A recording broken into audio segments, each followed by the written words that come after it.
여러분 안녕하십니까? 다시 찾아주셔서 감사합니다. 오늘은 성의도 보이지 않는 국방백서를 주제로 말씀드리려 합니다. 얼마 전 발간된 국방백서는 주적이라는 단어의 부활이 화제가 됐습니다. 제가 오늘 말하자는 것은 주적을 가지고 얘기하자는 것이 아니고 북한군 숫자 이렇게 성의 없이 적어 넣어도 되냐는 것입니다. 적어도 국가정보원이 북한군 병력이 20% 감소했다고 국회에 가서 공식적으로 보고했는데 국방백서 병력 숫자는 변동이 없습니다. 이게 무슨 요지경입니까? 올해 국방백서를 보면 북한군 상비 병력은 128만여 명으로 2018년과 2020년 백서에 나온 숫자와 같았습니다. 요지부동 변동이 없습니다. 반면 국군 숫자는 확 줄었습니다. 2년 전에 65만 5천여 명에서 15만 5천여 명가량 감소해서 50만여 명이 됐습니다. 이건 맞겠죠. 숨길 수가 없으니까. 사실 우리 군 감소는 심각하죠. 20세 남성 인구는 2025년까지 1차로 급감하고 2035년부터 2차로 급감해서 2040년에는 14만 2천 명에 불과할 것으로 예측됩니다. 이에 따라 지금 제도를 유지하면 2040년에는 병력 숫자가 36만 명 수준에 그칠 것으로 예측되고 있습니다.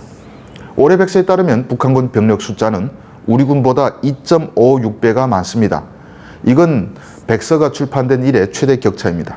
그런데 북한군 병력은 128만 명으로 변함이 없고 심지어 앞으로 늘어난다면 북한과 우리 군의 양적 격차는 더 벌어질 수밖에 없습니다.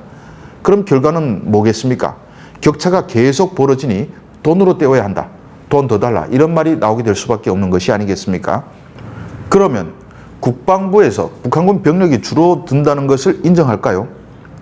1988년에 국방백서가 부활돼 지금까지 출판된 이래 북한군 병력은 계속 늘어만 났습니다. 1992년 100만 명을 넘긴 북한의 정규군 추정치는 2014년에 와서 120만 명으로 증강됐고 지금은 128만 명입니다. 그럼 이게 맞느냐? 맞지 않습니다. 실례를 든다면 북한은 2021년 1월 노동당 대회에서 군 복무 기간을 확 줄였습니다. 그래서 남성은 현행 9 내지 10년에서 7 내지 8년으로 여성은 6 내지 7년에서 5년으로 단축됐습니다. 단축 발표와 함께 8년 이상 복무한 군인들이 제대됐습니다.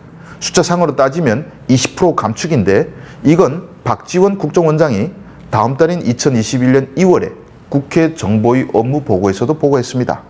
우리 국정원 정보가 그리 엉터리는 아니죠. 또 북한 내부 소식통들을 통해서도 북한군이 병력을 감축한 사실이 전해지고 있습니다. 8년 지난 군인들은 제대돼 탄광 같은 데 물이 배치된단 말이죠. 그런데 2년이 지난 지금 우리 국방백서는 왜 북한군 병력이 그대로 28만 명으로 남아 있습니까? 그런데 왜 128만 명이나 되는지 근거도 별로 없습니다.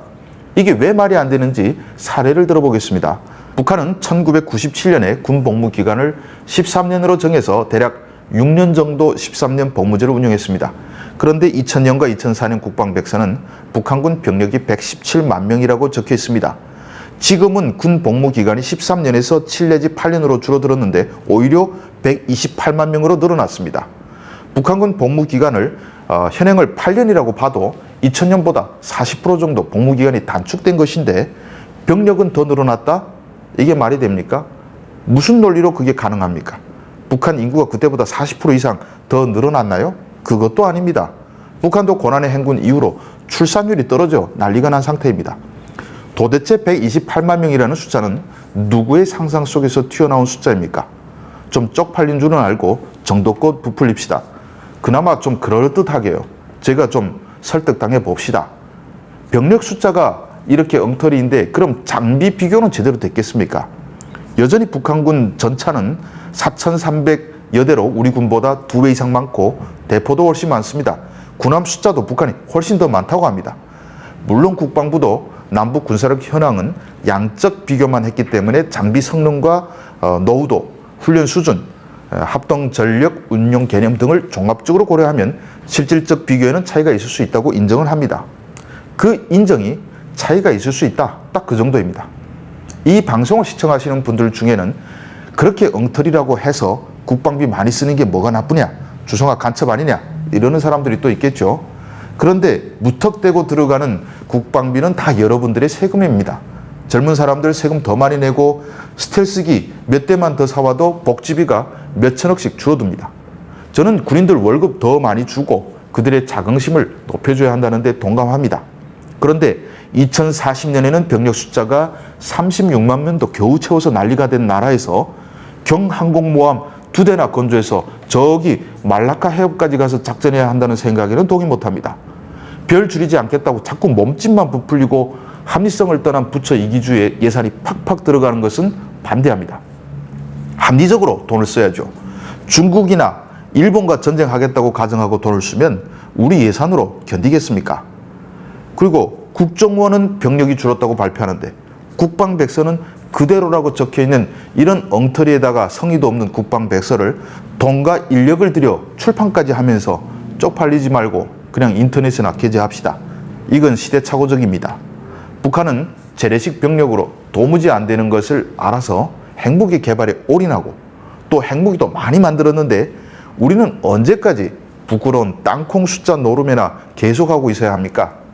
핵 보유국을 상대로 재래식 병력과 장비가 얼마나 부족하니 계속 채워야 한다. 큰일 난다. 이런 논리도 앞으로는 퇴색이 될 것입니다. 한국군이 제대로 된 군대가 되려면 이런 부끄럼도 모르는 엉터리 발표부터 사라지게 해야 할 것입니다. 시청해 주셔서 감사합니다.